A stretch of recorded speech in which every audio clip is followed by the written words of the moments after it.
As President Trump tries to play hardball in his trade war with Xi Jinping, he faces an adversary who has armed China to play a long and potentially painful game in its contest with the U.S. In the weeks since the U.S. president first slapped sky-high tariffs on China, Beijing has responded with defiance.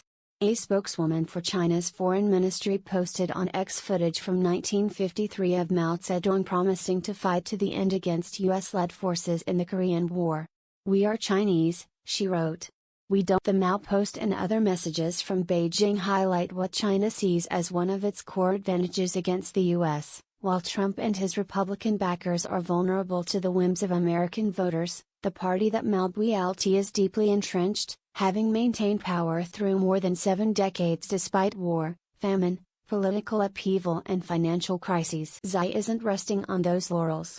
Since an earlier trade war during the first Trump administration, he has intensified his grip on the country's leadership and spent lavishly reinforcing the authoritarian tools that underpin the party's longevity, including enhancements of the world's most sophisticated systems for censorship and surveillance.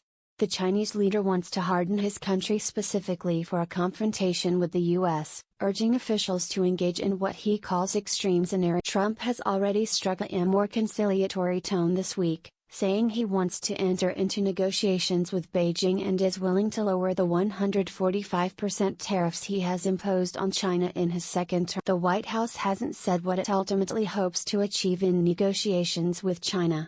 Any push to significantly reduce the U.S.'s $295 billion trade deficit would require China to fundamentally change its economic. Trump is facing off with an equally pugilistic figure.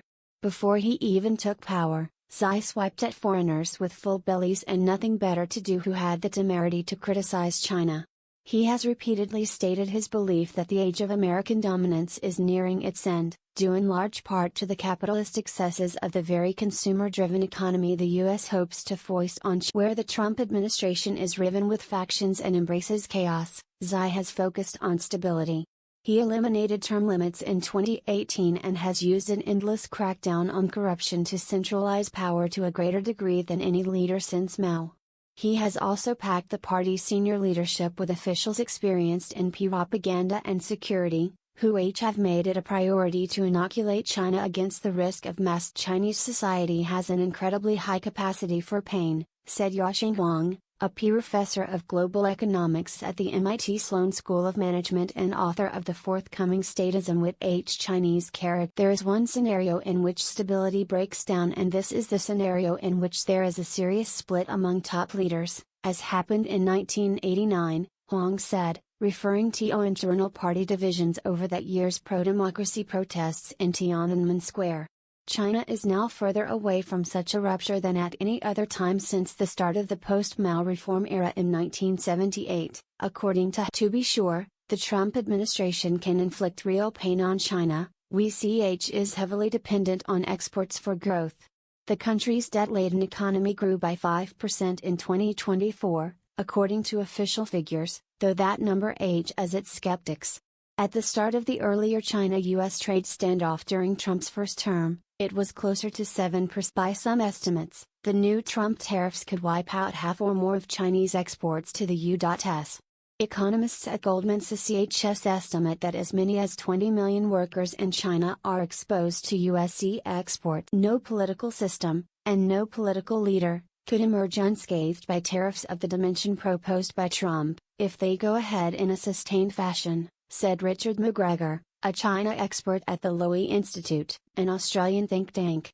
Factories will close and many thousands of people will lose their jobs, with little in the way of a welfare system to follow. Workers are the biggest drivers of dissent in China, accounting for more than 40% of in-person and online protests in the country in the first 3 quarters of 2024, according to tracking by China Dissent Monitor, a product of the US-based nonprofit Free. Some of the messages aimed at rallying the country for the trade fight have met with skepticism on Chinese social media sites, suggesting the party could face pushback if the economy was to suffer significantly. Xi has said he worries China's young people are unwilling to suffer for the good of the country in the same ways as previous generations. The Tiananmen Square pro-democracy protests loom large in the minds of Communist Party leaders, who view demonstrations and the bloody crackdown that ended them as an existential crisis fueled by economic mismanagement. While students led the protests, the crowds in and around the square were mostly made up of regular workers angry over consumer inflation that was hovering at 18% that year. If similar discontent were to boil up as a result of the trade war, the party can turn to a mix of responses, including fiscal stimulus, targeted subsidies for affected industries and even direct handouts to laid-off workers. It can also wield the vast stability maintenance machinery that the party built to raise the political system's pain threshold after the Tiananmen crackdown, which has ballooned in size and sophistication under Xi.